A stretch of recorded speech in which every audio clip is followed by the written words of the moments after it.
Hi everybody, I'm Bree the Plant Lady checking in with another mid-April weekly garden tour featuring everything that's growing out front at the Blue House. Well, it's definitely viburnum season. Hopefully you tuned in to the viburnum tour that I posted last week. They're at the stage where I really like them, where the petals start to fall and it actually looks like snow. By the way, this is the only kind of snow that I really approve of. But behind me, I've got Viburnum plicatum popcorn, which is an outstanding variety that I highly recommend. And then blooming more so than it was the other day when I posted that viburnum video is Viburnum bituense, which is a not well-known species from Asia, but a really nice heavy flowering form, absolutely spectacular fall color, which is really the main reason that you want to include it in your garden. But there's so much to show you, so let me go ahead and get this camera turned around so that you can see how everything is faring as we crest into the middle of April. Well, this is the pretty part of the shrub border. You see the calicarpas are just starting to leaf out.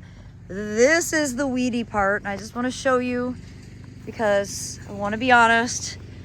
I am going to come out and weed this because it's really satisfying. The vetch is so big. And now is the moment to get it pulled out.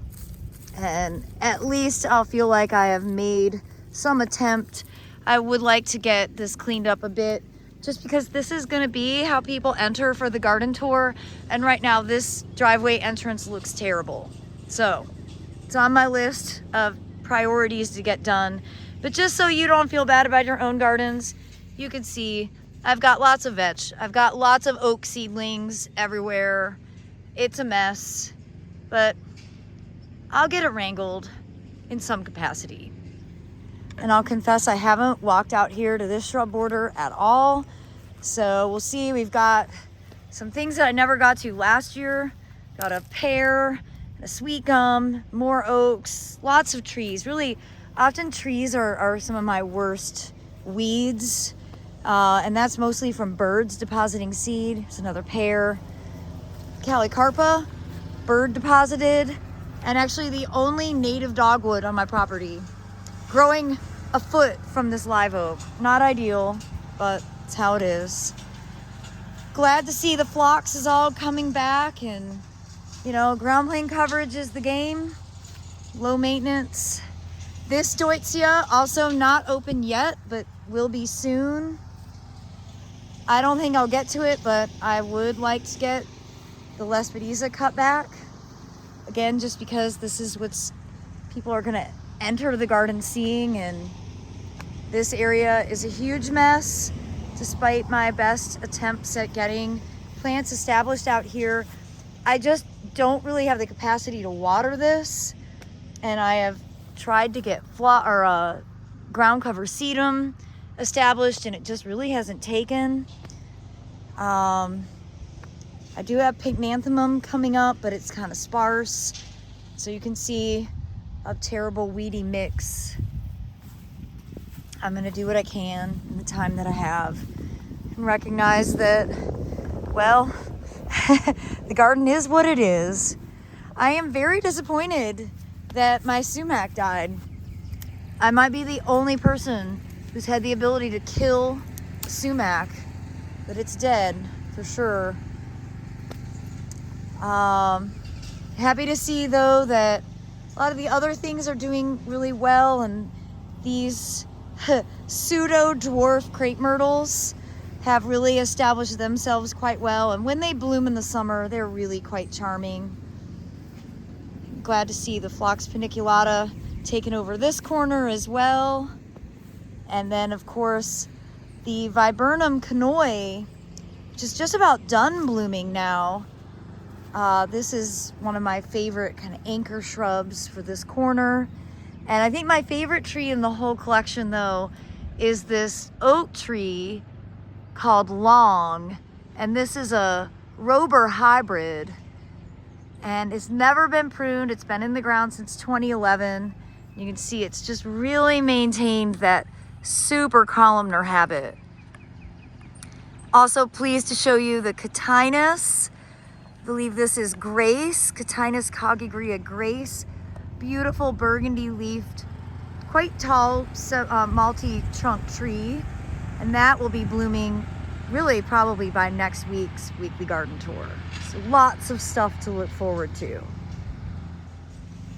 Thrilled to show you that the buckwheat is germinating in the wave, and I've got some other seedlings that I'm going to go ahead and get planted out here just to help fill in the gaps.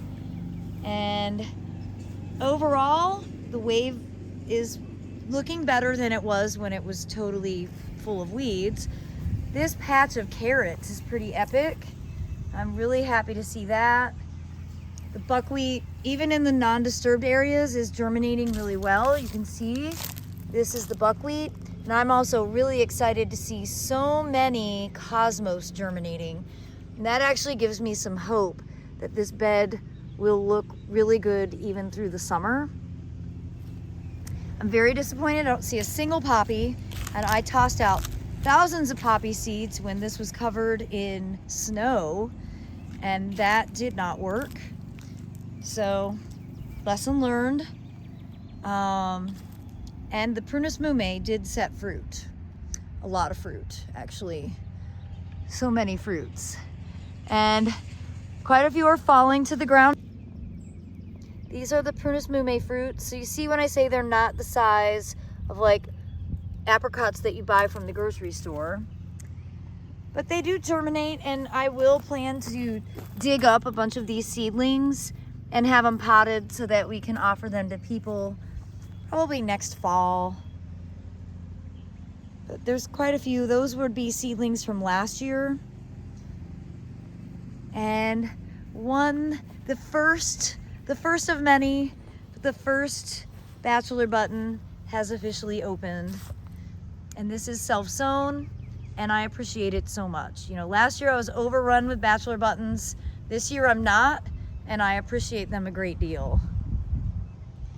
Well, the main cottage border is looking pretty good. It's actually not as much open space as I thought. Probably not room to plop a bunch of pots in, but we'll see. That's not gonna get done until like the day before the garden tour, the day I get home. Happy that the bachelor buttons did self-sow, because that's actually gonna be a really important element for this year's show. We have good poppy germination over in this section, and so I'm pleased with that. I would be really disappointed if there weren't poppies in here, but you can see nice coverage throughout. So overall, I think this isn't a complete failure. I'm thrilled with the money plant in full bloom right now, and you can see already the seed pods are starting to form like there.